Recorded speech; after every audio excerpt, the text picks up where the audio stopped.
Welcome to the Deep Dive, where we unpack the fascinating, the absurd, and the deeply human elements of our shared information landscape. Today, we're taking a deep dive into the very fabric of internet culture, specifically those viral memes and trends that really define mid-2025. It's a journey that honestly reveals just as much about us as it does about the content we consume. Absolutely. And we've got a pretty compelling stack of sources for this deep dive. We're looking at comprehensive trend reports like Meme Therapy, unpacking 2025's viral hits and flops, plus some dedicated investigations, things like the Labubu doll panic, and also that surprising kind of complicated real-world story behind Taylor Armstrong's Baby There's No Plane meme. Right. These sources really give us a granular look at the digital landscape. They show us not just what happened, but the whole intricate web of reactions, interpretations. Yeah, the whole ecosystem around it. Exactly. So our mission today isn't just to, list what went viral or what flopped spectacularly. We want to really try and understand the underlying why. Right. Why do certain jokes or images or sound bites just explode across our screens? They dominate everything for a while, while others just vanish without a trace, like they never even existed. So get ready for some surprising facts, maybe a few aha moments as we navigate these digital currents of 2025. This is basically your shortcut to being well-informed on the pulse of internet virality. Okay, let's unpack this. Right, let's kick off by exploring some of the most dominant viral hits from the first half of 2025. These are the moments that really, broke the internet. They embedded themselves into our daily chats, our online feeds. Definitely. And the stories behind them, it turns out, are often even more fascinating than the memes themselves. They trace these really unexpected paths, from sometimes obscure origins to, global phenomena. And what's particularly intriguing, I think, is just how diverse these origins are. We're talking about everything from, innocent, whimsical toys to highly personal, deeply emotional moments captured on camera, and even global geopolitical anxieties. The internet just has this uncanny ability to recontextualize anything, doesn't it? It transforms it into something entirely new, often with really unexpected cultural resonance. That fluidity. Yeah, it's one of its defining characteristics. Definitely. So first up, let's talk about the Labubu doll panic. Now, these dolls themselves are actually quite charming. They're designed to be cute, sort of rabbit-like collectible figures created by the Hong Kong artist Ka Sing Lung. Okay. And his inspiration for Labubu actually came from Nordic folklore, those cheeky forest elves, meant to be mischievous but endearing. Initially, they were just delightful, sought-after collectible toys for, art toy enthusiasts. Okay, just a niche collectible. And right? then, quite suddenly, they became TikToks. Well, cursed hot potato, didn't they? Sparking what some people are calling a modern-day digital satanic panic. Exactly. It's a bizarre journey. It apparently began in late 2024. There was an exorcist on a podcast who issued this public dire warning against Labubu dolls, claimed they represented demonic spirits. Wow. Okay. Just out of the blue like that. Pretty much. You can almost hear the internet collectively gasp, or maybe more accurately, collectively scroll faster to find out what on earth was going on. Right. Got to see the drama. And that initial spark just rapidly escalated by mid-2025. Influencers like @TaylorOfficial really amplified the panic. I think one video got over 480,000 views, warning followers to avoid the dolls. Jeez. And the narrative, which was pushed primarily by certain religious creators, essentially asserted that any folklore not explicitly rooted in Christianity was, by default pagan and therefore inherently demonic. So this cute elf-inspired toy, originally meant to evoke whimsy, paradoxically became public enemy #1 in specific online circles. It suddenly embodied this huge spiritual threat. And then came what you could only really call the most outrageous Pazuzu plot twist. This sounds wild. It was. There was this TikTok video, it's deleted now, by a user named Notorious. And it showed a Labubu doll placed right next to an AI-generated image of the Mesopotamian demon Pazuzu. Oh, okay. So making a visual link. Exactly. The video strongly hinted at a spiritual connection, suggesting Labubu was some kind of modern-day Pazuzu in disguise, or maybe, a vessel for similar dark energies.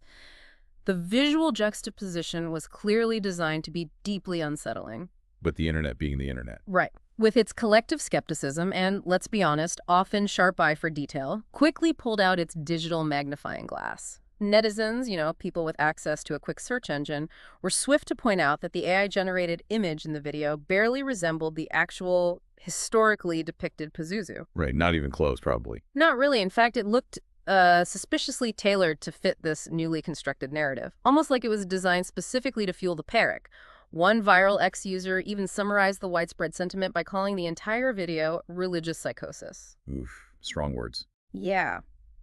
The pushback and skepticism were pretty immediate and widespread. It kind of demonstrates the internet's self-correct, or at least self-questioning mechanisms sometimes. But of course, Gen Z, they weren't just going to debunk it, were they? Oh no, true to form. They responded by turning the entire hysteria into absolute meme gold.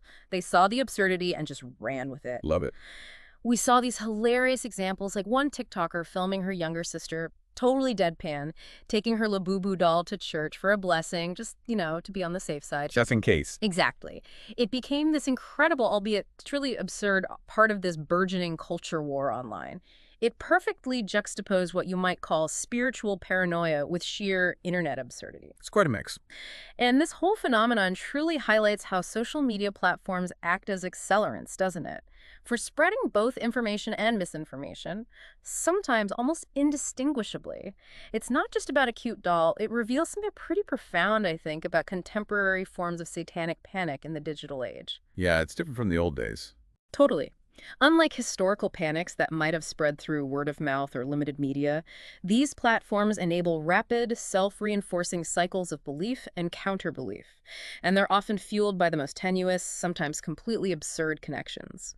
We see narratives distort in real time, creating this feedback loop where fear and comedy often get tangled up. It really forces us to consider how quickly a collective delusion, or maybe just a shared joke about a delusion, can form and dissipate in our interconnected world. Precisely. Okay, so moving from supposedly cursed dolls to high fashion theories, our next major viral phenomenon centers around the ever-enigmatic Zendaya. At the Met Gala 2025, she graced the red carpet in this stunning white Louis Vuitton suit. Looked amazing. Incredible, yeah. But what truly set the internet ablaze, overshadowing even the couture, wasn't just the suit itself, it was the reappearance of the hat.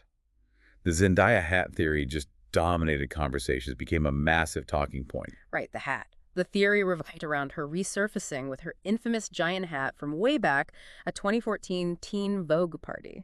I remember that hat. It was huge. Exactly. This wasn't just seen as a subtle fashion callback.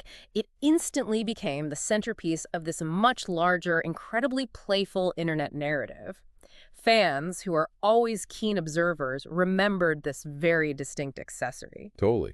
And the meme's genesis, I think, was a video by this internet creator at the Snakes Blocks. That's the one. That video got over 2 million views. It brilliantly joked about what was secretly under the hat, and it quickly escalated from just a simple fashion theory to playfully insinuating that her then-fiancé, Tom Holland, was actually hiding under there. No way. Yes. The creator even went so far as to craft a fake stranger abduction report, like a completely fabricated news story, just to add to the absurdity and fuel the viral fire.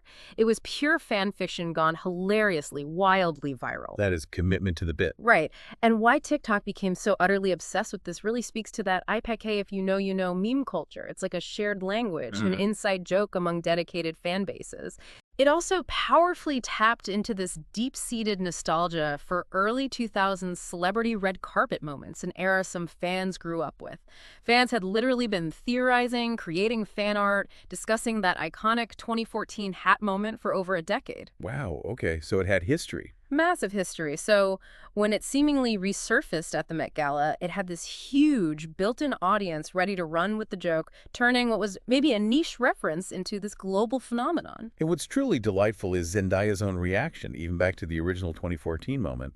Didn't she say she liked the hat? She did. She openly found it very chic and stated she would wear it again. She even confirmed that her stylist, the legendary Law Roach, still had the hat in storage. It shows her embracing her past fashion choices, having a sense of humor about it, even before it became this massive viral sensation years later. Which probably made the Met Gala moment even better for the fans. Exactly. That prior positive sentiment made the Met Gala confirmation even more impactful in their eyes.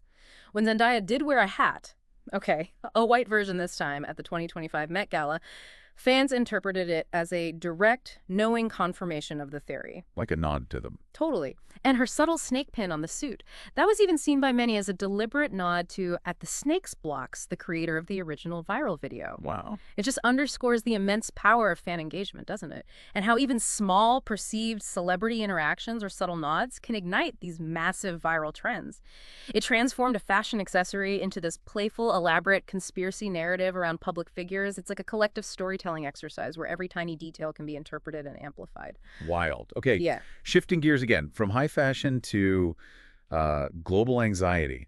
We saw the rapid emergence of WWIII memes following those geopolitical tensions that flared up in June 2025. And this wasn't just, grim outlooks or serious discussion threads. For many, it became this form of darkly comedic self-expression, a collective coping mechanism almost. Indeed. What's particularly striking is how Gen Z especially utilized dark humor to process and maybe mitigate that collective anxiety. We saw examples like, is this going to affect my Shein order? Just humorously juxtaposing a potential global catastrophe with really trivial everyday concerns. Right, or the outfit ideas for WWIE. Exactly. Turning a really grim prospect into a moment of fashion-centric absurdity. It's a very distinct way of processing potentially overwhelming, uncontrollable information, transforming fear into a shared, albeit dark, joke. And this phenomenon offers a fascinating insight, doesn't it, into how younger generations process these profound collective anxieties, these global threats. It points to a cultural tendency to juxtapose extremely serious existential issues with mundane, even trivial personal concerns. It feels like a distinct form of psychological defense. I think so. When the stakes feel too high to comprehend, humor provides that crucial release valve. It's a way to articulate a shared feeling of helplessness in a relatable, accessible format. It's about making the unfathomable, at least momentarily, laughable or even manageable by connecting it to something familiar and low stakes. It's a powerful testament to the human need to find levity, even when facing dread. Absolutely. And this kind of humor isn't necessarily about disrespecting the gravity of the situation. It's more about creating a shared emotional space, a space where people can collectively acknowledge their fears without being completely paralyzed by them. It's a form of social bonding through shared anxiety, and in the digital age, memes provide the perfect vehicle for this kind of communal processing. Makes sense. And from global anxieties, we swing right back to pure, unadulterated nostalgia with the Two Nickels meme. This is a classic throwback, right? Yeah. A soundbite from Disney's Phineas and Ferb. That's the one. The phrase, if I had a nickel for every time, it just went viral all over again, mostly due to its potent nostalgic appeal and its endless adaptability on TikTok. It's simple, catchy, instantly recognizable. Totally. This is a classic, compelling example of how deep-seated nostalgia, combined with instantly recognizable and incredibly adaptable phrasing from childhood media, can just create a viral sensation. The enduring power of shared cultural touchstones across generations, you really can't overstate it. No, it's huge. Phrases like this just evoke a sense of comfort, familiarity. They trigger pleasant memories of maybe a simpler time. This makes the content inherently shareable because it taps into a positive, collective emotional experience. It's a low-effort way to feel connected to a past shared by millions. Right. And speaking of deeply resonant moments, perhaps none captured the internet's paradoxical nature quite like Taylor Armstrong's Baby There's No Plane. This was an emotional reality TV confession from the Real Housewives of Beverly Hills that resurfaced as a wildly popular TikTok sound. What's truly remarkable is how its very serious, even tragic origins transformed into countless hilarious reenactments. And surprisingly, it also led to this added layer of genuine advocacy later on. Yeah, the heartbreaking context here is really crucial to understanding the meme's complex journey. This deeply personal, emotional moment occurred during one of the most difficult chapters in Taylor Armstrong's life. Her marriage to her then-husband, Russell Armstrong, was, well, tragically unraveling. Right, it was playing out on the show. Exactly. In a raw, unscripted scene, I think it was season 3, episode 9 of RHOBH, she was explaining to castmates like Brandi Glanville that she had to tell her young daughter, Kennedy, baby, there's no plane. It was referring to the sudden loss of their family plane during this period of intense financial and marital distress. It was just a raw, vulnerable confession about her reality. And the tragic undercurrent of this story is profound and really essential to understanding the whole thing. Right. Russell Armstrong, who was her husband for 6 years, father of her daughter, tragically died by suicide in August 2011. And this was just 1 month after Taylor had filed for divorce and publicly accused him of physical and emotional abuse details that were unfolding on the show itself. So this wasn't just some random dramatic TV moment that later became a meme. It was born from a period of immense personal trauma and intense public scrutiny. It adds such a weighty emotional layer to its later comedic interpretation. Absolutely. Yet, over a decade later, this incredibly emotional scene became this trending TikTok audio spawning thousands of reenactments. And what's even more unexpected and kind of poignant is that her daughter, Kennedy, who's now 19, Right. having grown up under the shadow of this public tragedy, actually participated in the trend herself. Taylor mentioned that Kennedy and a friend did a version where Kennedy falls on the ground in mock hysterics, covering her face. Taylor apparently found it hysterical. Wow, that's quite something. Yeah, she joked, these kids have way too much time on their hands. It shows this real... And this isn't Taylor's first rodeo with viral fame either, is it? Years earlier, she found herself at the center of one of the internet's most enduring memes. The woman yelling at cat. Ah, yes, the classic. That emerged in 2019. That viral image, truly iconic internet moment, brilliantly combines a photo of her sobbing during a tense dinner party on WWIII Season 2, I think, with that perfectly confused-looking white cat named Smudge sitting at a dinner table. It became an instant classic, used for everything from outrage to just total bewilderment. And her perspective on these memes, particularly the woman yelling at cat, is incredibly candid and often pretty humorous. She shared things like, people always ask me why I was so mad at that cat. There was no cat. I wasn't yelling at a cat. She says she's given up trying to explain it. She even sent the meme to fellow Housewives star Kyle Richards saying, I don't get it. She initially thought it would disappear, but here we are in 2025, and she still sees new ones all the time, used in incredibly creative ways. She actually jokes that she's more famous for that meme than I am for Housewives. Even quipped that on her tombstone. It's probably going to read, Smudge and me. Oh my goodness. But what's truly compelling is how she's not just, tolerated her internet fame, but learned to genuinely embrace it, reclaim the narrative almost. I think so. She's found humor in her unexpected virality. And she even noted, with a touch of modern absurdity, that WWIIC, short for Woman Yelling at Cat, now trades as a cryptocurrency on the Solana blockchain. Get out.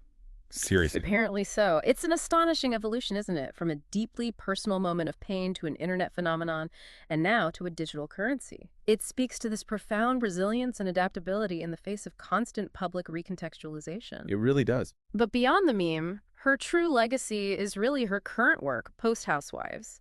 She jokes about being fortunate to have a voice, and she uses it extensively now.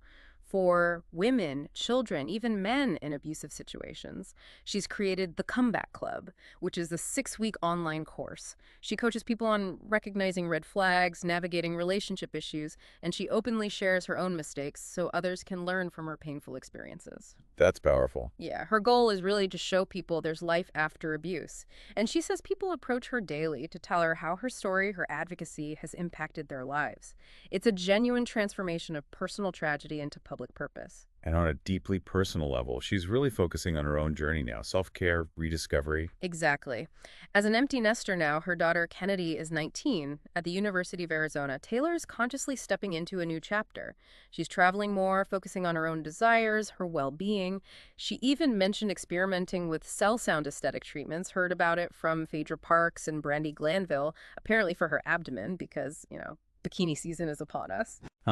Relatable. Right. She's prioritizing overall wellness, walking on the beach, listening to motivational speakers like Tony Robbins, just focusing on feeling good inside and out as she moves into this next chapter. Good for her. This entire story, really, from the no plane soundbite to the woman yelling at cat fame, it just exemplifies this bizarre, often uncomfortable, yet ultimately resilient journey. Personal tragedy transforming into public humor.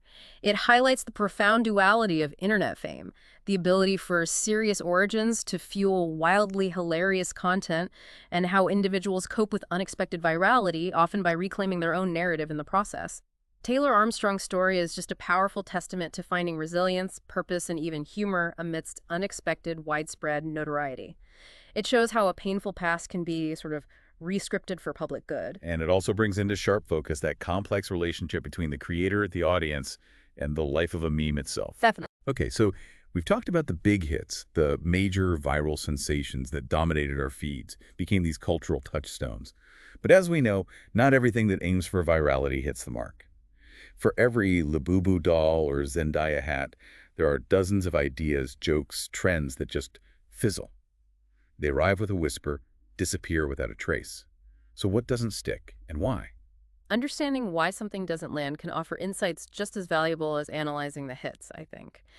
If we connect this to the bigger picture, the flops reveal a lot about the internet's collective taste, its attention span, and often its very particular sense of humor.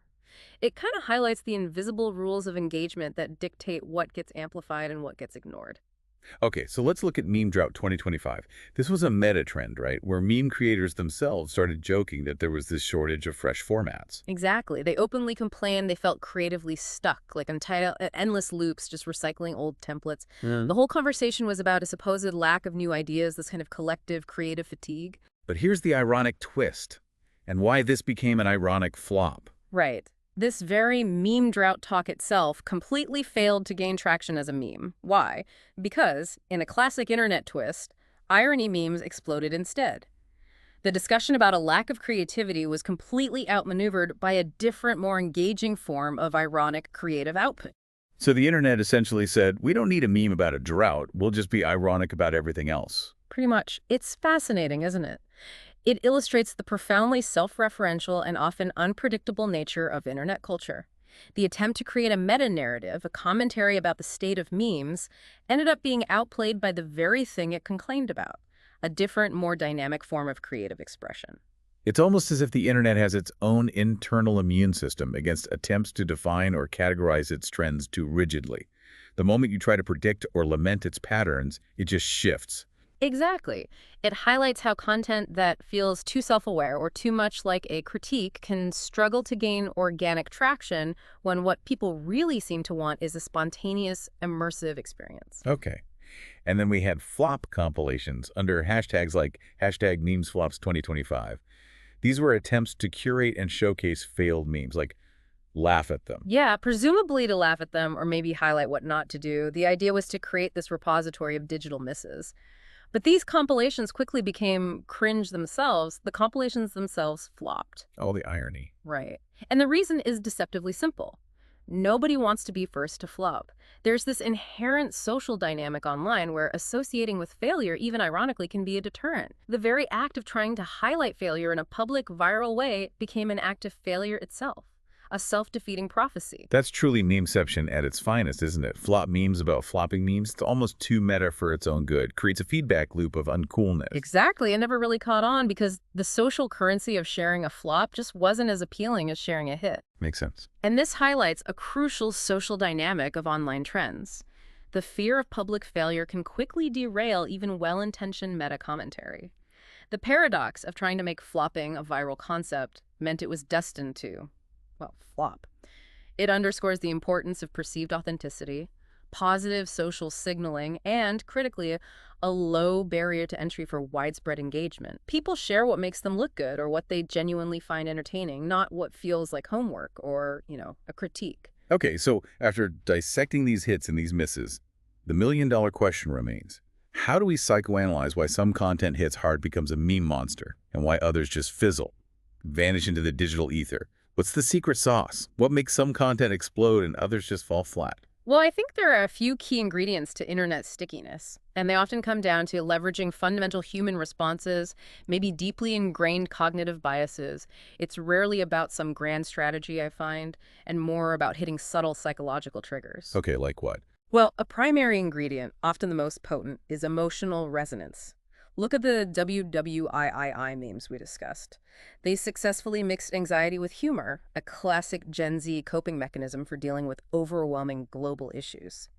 This demonstrates how shared emotional processing, that collective recognition and diffusion of an uncomfortable feeling, can really fuel virality. It creates a powerful, immediate bond among those who identify with that feeling. And Taylor Armstrong's No Plane meme is another perfect example of this emotional alchemy, right? Yeah. It masterfully blended Real sadness, deep vulnerability with dark comedy. That created a really powerful, highly share-worthy juxtaposition. Exactly. It taps into our inherent capacity for both empathy and a deeply human need to diffuse tension with humor, especially when confronted with difficult or absurd realities. The emotional intensity is what makes it so memorable, even when it's recontextualized. So these emotional hooks, whether through shared anxiety, poignant irony, or just outright absurdity, they become the fundamental currency of shareable content. I think so. Content that evokes a strong, relatable emotion, even a complex and contradictory one, is inherently more likely to be passed along, commented on, deeply ingrained in our memory. It kind of bypasses purely logical processing. Okay. Then there's the undeniable power of nostalgia. Phineas and Ferb's Two Nickels, prime example. Pure nostalgia combined with an instantly catchy, incredibly adaptable phrase. It created this baked-in virality. It just felt familiar, comforting, immediately usable. Totally. The familiarity makes it feel like an old friend, instantly lowering the barrier to engagement. The comfort and familiarity of childhood memories provide a remarkably consistent pathway to virality. It taps into a collective desire for simpler times, for the warmth of shared cultural touchstones from our formative years. It's a safe, positive emotional space. Exactly. People readily engage with and share it because it evokes a pleasant shared past. It's not just about remembering, it's about reliving and reinforcing a collective identity tied to those memories. And we also see these distinct paths of outrage versus absurdity. Take the Labubu doll panic. Its sheer, unadulterated absurdity made it ironically stand out, didn't it? People were drawn to it not because it was rational or believable, but precisely because it was so wildly unexpected and unbelievable. It's almost a, can you believe this exists, type of virality. Yeah, compelling users to share it out of disbelief or maybe morbid fascination. And contrast that with Zendaya's hat. That tapped into a much lighter, playful form of conspiracy and accessible, relatable style. It screamed share-worthy because it invited participation in a lighthearted mystery, a collective wink and nod among fans. There was curiosity and fun, rather than genuine belief in a demonic doll. So both extremes work. It seems so. Both paths, outrage, even if manufactured or ironic, and pure absurdity are powerful disruptors. They cut through the immense noise of the internet, compelling users to share and react, whether it's out of disbelief, amusement, or just a desire to participate in a collective what-the-heck moment. Okay. On the flip side, why do flops consistently lack connection? Generally, you said flops often suffer from being too meta, like the hashtag memes flops 2025 stuff, or too vague, like the meme drought discussion. They didn't have that immediate clear hook. Exactly. The key missing elements for flops are often a strong, immediately identifiable emotional hook or inherent replay value. That makes them forgettable. The secret sauce of virality almost always involves a clear, relatable concept that elicits an immediate, strong reaction, be it laughter, shock, empathy, nostalgia, and crucially, invites creative participation. Without this, even content about virality itself falls flat. It needs to provide a clear emotional or cognitive payoff for the viewer, a reason to stop scrolling and actually engage. Okay, this is where it really gets interesting, I think. Let's dive into the pop psych elements of all this. Why do we stitch together anxiety, nostalgia, even conspiracy theories sometimes, and then turn them into memes? It feels like it's far more than just idle entertainment, right? Something deeper is happening. I definitely think so. If we connect this to the bigger picture, memes aren't just entertainment. They're a fundamental part of our digital coping mechanisms. They serve a powerful psychological function in how we interact with the world and each other, often without us even fully realizing it. They're almost a collective, decentralized form of sense-making in a chaotic world. How so? Well, one key insight is coping via humor. Turning global fear or intensely personal anxieties into jokes offers profound comfort and a powerful sense of shared experience. It's effectively externalizing and diffusing overwhelming emotions, making the unbearable feel a little more bearable. This isn't just about individual laughter, it's a communal way to process the uncomfortable and collectively reduce its perceived threat. The shared joke becomes a moment of psychological relief, a brief escape, fostering a sense of camaraderie. Okay. And then there's what we could call parasocial nostalgia. Familiar elements like those old cartoon clips or even the emotional reality TV tears from a decade ago, they feel like connecting with old friends almost. Right. This offers a profound sense of comfort and a perceived sense of closeness to characters or public figures. It fulfills a very real need for connection in our increasingly digital and sometimes isolating world. It's a low-stakes way to feel a bond, a sense of belonging to a shared past, without the demands of real-world relationships. Gives us a sense of continuity and comfort. And finally, cognitive contrast. What's that? Well, the deliberate mix of absurdity and sincerity in many viral memes creates incredibly shareable, sticky content. This juxtaposition forces the brain to reconcile conflicting ideas like a cute doll being presented as demonic or serious geopolitical events leading to trivial fashion jokes. This cognitive work, this mental effort to make sense of the conflicting elements, makes the content more memorable and emotionally resonant. It creates a kind of cognitive dissonance that compels engagement and sharing because the brain is actively working to process the incongruity. It's engaging precisely because it's slightly jarring. Huh.